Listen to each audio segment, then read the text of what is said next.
بنیادی اقدار سے متصادم آپ پارلیمنٹ میں قانون سازی نہیں کر سکتے ہیں. تو ایک نااہل شخص کو، جس کو سپریم کورٹ، پاکستان کی سپریم جوڈیشل ایک جو ہمارا فورم ہے، اس نے جب اس شخص کو کرپشن پہ نااہل قرار دیا کہ یہ عوام کا خون چوس کر اس نے پیسے کمائے ہیں، اس نے پیسے لوٹے ہیں، اس نے اپنی بزنس امپائر کھڑی کی ہے، تو پارلیمنٹ کیسے اس شخص کو دوبارہ اہل کروا سکتی ہے اور پارٹی سربراہ بنوا سکتی ہے، پارٹی سربراہ بنوانے کے اہل قرار دے سکتی ہے؟ اور یہ کہہ رہے ہیں نا کہ مجھے سپریم کورٹ نے میرے خلاف ابھی فیصلہ دیا ہے کہ مجھے صدارت سے ہٹا دیا ہے. ابھی تو آپ کی پارٹی ختم ہونے جا رہی ہے، کیونکہ جو پارٹی آپ کے نام پر موجود ہے، مسلم لیگ نواز، تو نواز تو نااہل ہو گیا، کرپشن پہ نکالا گیا ہے، تو آپ کی تو پارٹی ہی خراب ہو گئی. جس کا لیڈر اور جس کا سربراہ جس کے نام پہ پارٹی بنی ہے وہی نکال دیا گیا ہے، تو وہ پارٹی بھی ختم ہو گئی. تو ابھی نواز شریف آپ صبر کریں، انشاءاللہ آپ کی پارٹی بھی جو ہے وہ بین ہونے جا رہی ہے.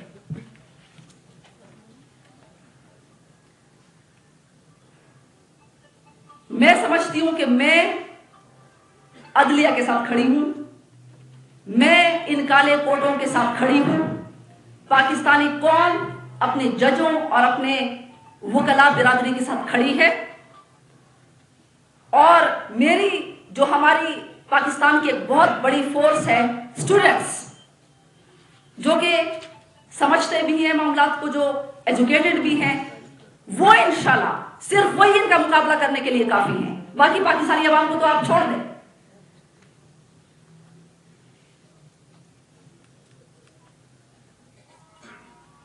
اور میں اس بات پہ حیران ہوں کہ نواز شریف شاید یہ پیغام دے رہا ہے پاکستان کے عام لوگوں کو کہ غریب کو تو آپ جیل میں ڈال دو، غریب کو آپ سزا دے دو، غریب بیچارہ تو سر تسلیم خم کر لیتا ہے عدلیہ کے فیصلوں کے خلاف، عدلیہ کے فیصلوں کے حمایت میں، اس کے ریسپیکٹ میں. وہ آج بھی جیلوں میں پڑے ہوئے ہیں، وہ جو 1 لاکھ کے چور ہیں، بیچارے مجبوری کے چور ہیں. تو یہ کون سا چور، کون سا ڈاکو ہے کہ جو کہتا ہے کہ میرے لیے عدلیہ دوسرا قانون بنائے؟ یعنی غریب تو ایک چھوٹی چوری پہ جیل میں ہے، اور یہ جو بڑا چور ہے وہ آج جلسے کر رہا ہے، جلوس کر رہا ہے، کیونکہ اس نے یہ سبق وہ سکھا رہا ہے قوم کو کہ پہلے حرام کا پیسہ کماؤ، اور جب حرام کا پیسہ آپ کے پاس آ جائے تو پھر اس کے بعد تم عدالتوں کو گالیاں دو، عدالتوں کے فیصلے مت مانو. یعنی آپ کے پاس حرام کا پیسہ پہلے ہونا چاہیے. اگر آپ کے پاس حرام کا پیسہ نہیں ہے تو پھر آپ جیل میں سزا کاٹو. اور وہ یہ بھی سبق دے رہا ہے کہ کوئی بھی مجرم اگر عدالت اس کو پھر سزا سناتی ہے تو وہ اس کے خلاف جلد سے جلوس شروع کر دے، وہ عدالت کے فیصلے کو مت مانے. تو پاکستان کا جو آئین ہے، قانون ہے، وہ کون مانے گا پھر؟ اور یہ پنجاب میں اس وقت جلسے کر رہا ہے، یہ پاکستانی فوج کے خلاف بھی لوگوں کو بھڑکا رہا ہے، شیخ مجیب الرحمان بننے کی بھی کوشش کر رہا ہے.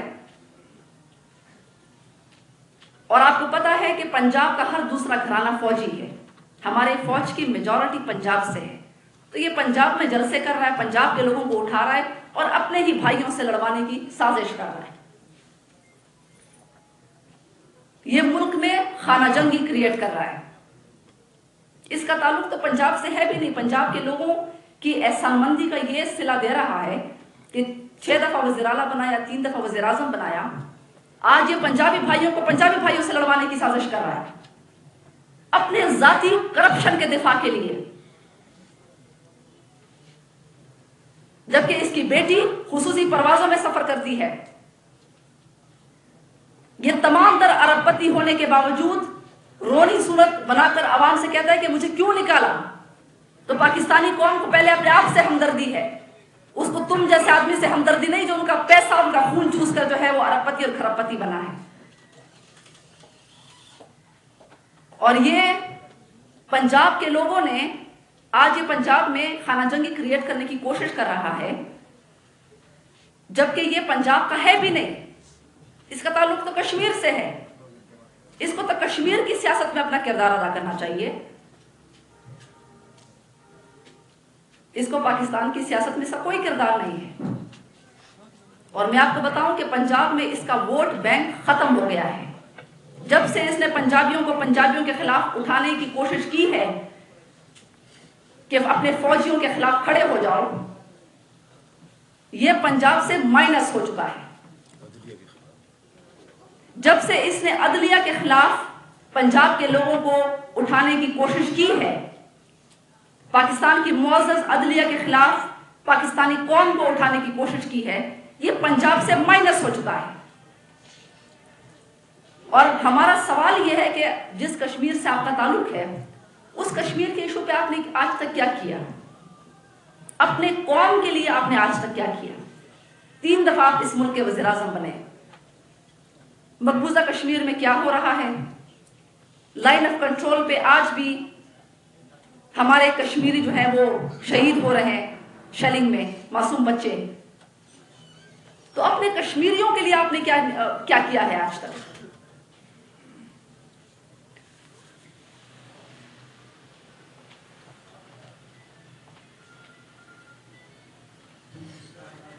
انشاءاللہ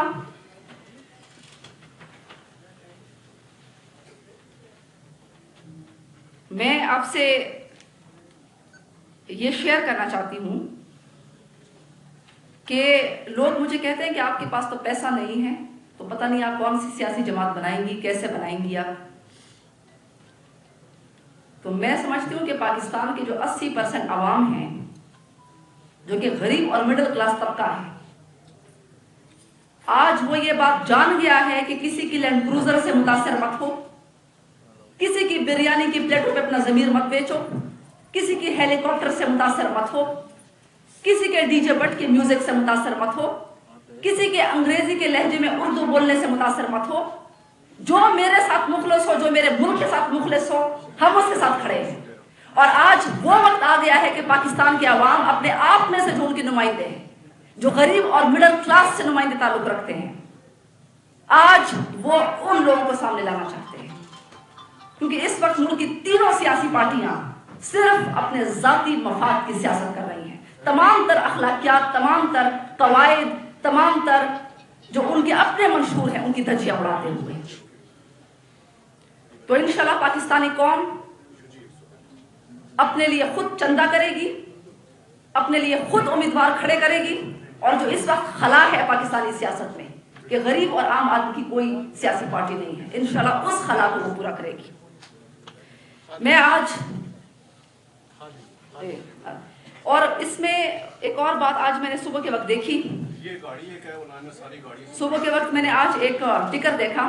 میں تو چیف جسٹس سے کہتی ہوں کہ جو آپ کو گالیاں دے رہا ہے شخص اپنی کرپشن کے اوپر, پاکستانی کو آپ نے تو اپنی آئینی ذمہ داری پوری کی, وہ شخص آپ کو گالیاں دے رہا ہے. غریب چور آپ کو گالیاں نہیں دے رہا, جو امیر چور ہے وہ آپ کو گالیاں دے رہا ہے. اس چور کو, اس کی گردن بہت موٹی ہو گئی ہے, اس کے بیٹوں کی گردنیں بھی بہت موٹی ہو گئی ہیں. ان کو جیل میں ڈالنا چاہیے, ان کو جیل میں ڈالو تاکہ امیر اور غریب کے لیے قانون ایک ہے وہ پتہ چل جائے. اور جو منسٹرز ان کی حمایت کرتے ہیں آج, ان منسٹروں کو بھی جیل میں ڈالو جو پاکستان سے وفاداری نہیں رکھتے, اپنی قوم سے وفاداری نہیں رکھتے, بلکہ ایک کرپٹ اور ایک چور اور ایک نااہل شخص سے وفاداری رکھتے. آج میں نے ابھی ٹکرز پہ دیکھا کہ کہتے ہیں کہ لیڈر ہوتا ہے, کوئی کیپٹن ستر نے یہ کہا کہ لیڈر ہوتا ہے. یہ پاکستانی جو سیاستدان ہیں یہ بہت احساس کمتری میں مبتلا ہیں, بڑی بڑی باتیں کرتے ہیں کہ میں لیڈر ہوں اور میں سربراہ ہوں اور میں حکمران ہوں. جو مجھے بھی کہا کہ وہ اپنے قد سے اونچی باتیں کر رہی ہیں, خود بہت بڑے لیڈر ہیں. لیڈر جو ہوتا ہے وہ عوام کا خادم ہوتا ہے.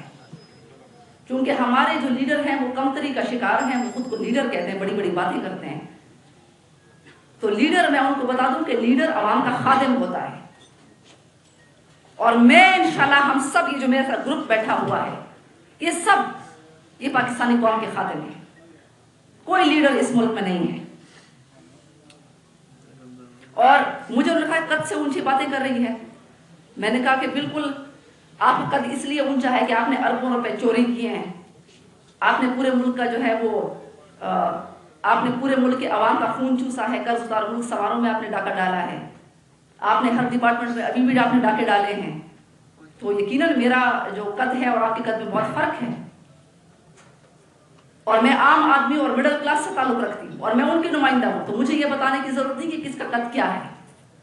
آپ کا قد بہت اچھے طریقے سے لوگ جانتے ہیں کہ چوروں کا قد اور ڈاکوؤں کا قد کیا ہوتا ہے اس ملک میں. میں آج اپنی پارٹی کا اعلان اس وقت کر رہی ہوں اور میں آپ کو یہ بتا دوں کہ جو تینوں سیاسی پارٹیاں ہیں ان کے بعد اس ملک میں ایک خلا پیدا ہو گیا کہ عام آدمی اور مڈل کلاس آدمی کدھر جائے, اس کو کون اہمیت دے گا. تو آج پاکستان کے عوام نے یہ فیصلہ کیا ہے کہ وہ اپنے لیے خود وہ اپنے پاؤں پہ کھڑے ہوں گے اور اپنے لیے خود وہ جدوجہد کریں گے. آج میں پاکستان تحریک انصاف گلالے کا میں اعلان کرتی ہوں اور اس کا جو نام ہے وہ ہمارے ورکروں نے سلیکٹ کیا.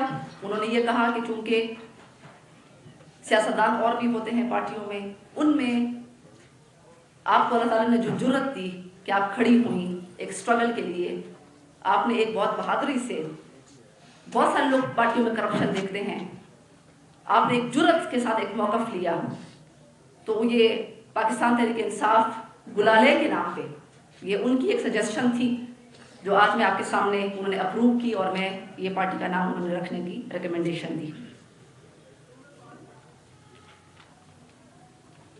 اور یہ میری ٹیم ہے اس وقت میرے ساتھ موجود ہے. پورے پاکستان کی ریپرزنٹیشن اس وقت ہے اور حلال کمائی والے اسپانسرز تو آ سکتے ہیں کہ جن کے پاس حلال کی کمائی ہو. باقی انشاءاللہ ہمارے پاکستانی انشاءاللہ چندہ ڈالیں گے. 80% جو ہمارے پاکستانی ہیں وہ چندہ ڈالیں گے اپنی پارٹی کو کامیاب بنانے کے لیے. اپنے کینڈیڈیٹس جو کہ غریب اور مڈل کلاس سے ہوں گے ان کو انشاءاللہ پاکستان کے لیڈرز بنائیں, ان کے حکمران بنائیں گے. اور یہ تمام تر جو ہیں وہ مڈل کلاس سے تعلق رکھتے ہیں, غریب کلاس سے تعلق رکھتے ہیں.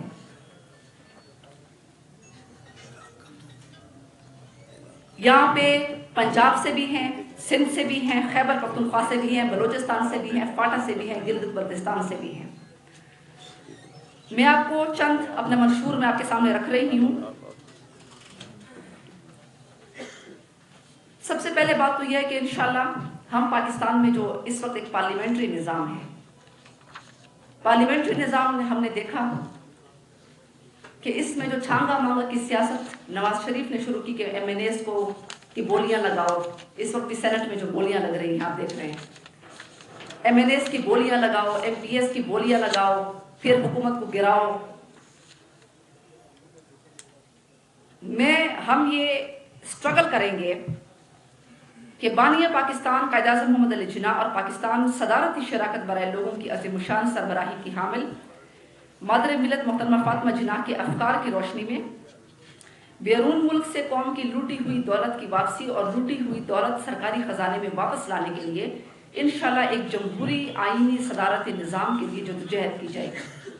اور وہ جب تک پارلیمنٹری نظام ہے ہم تب تک اس پہ حصہ بنیں گے, لیکن انشاءاللہ جب ہماری میجورٹی ہوگی تو ہم پاکستان میں ایک جمہوری آئینی صدارتی نظام کے لیے کوشش کریں گے.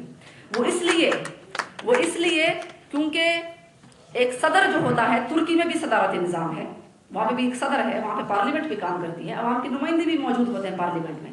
امریکہ میں بھی صدارتی نظام ہے, وہاں پہ بھی ایک صدر ہوتا ہے لیکن ایک پارلیمنٹ بھی کام کرتی ہے, عوام کے نمائندے بھی ہوتے ہیں, کانگریس بھی ہوتی ہے وہاں پہ.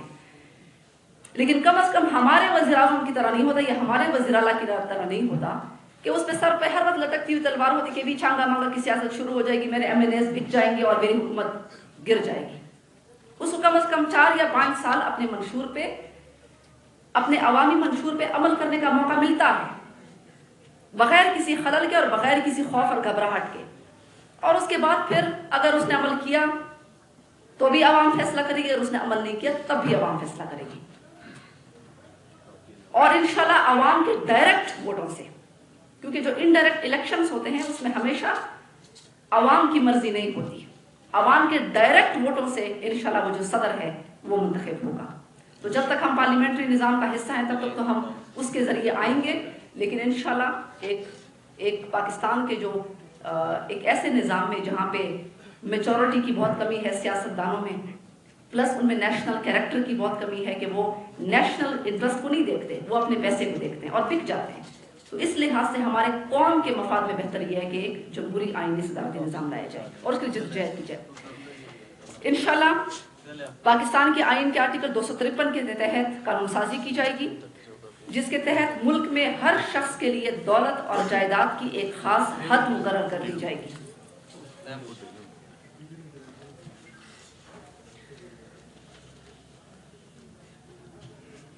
یہ ہمارے منشور کا سینٹرل پوائنٹ ہے کہ آرٹیکل 253 جو پاکستان کے آئین میں موجود ہے اس میں لکھا ہوا ہے کہ پاکستانی پارلیمنٹ قانون سازی کرے گی کہ ہر شخص چاہے وہ ABCD کوئی بھی ہو، ان کے لیے ایک ہی حد مقرر کر دی جائے کہ دولت اور جائیداد اور زمین کی یہ حد ہوگی آپ کے لیے.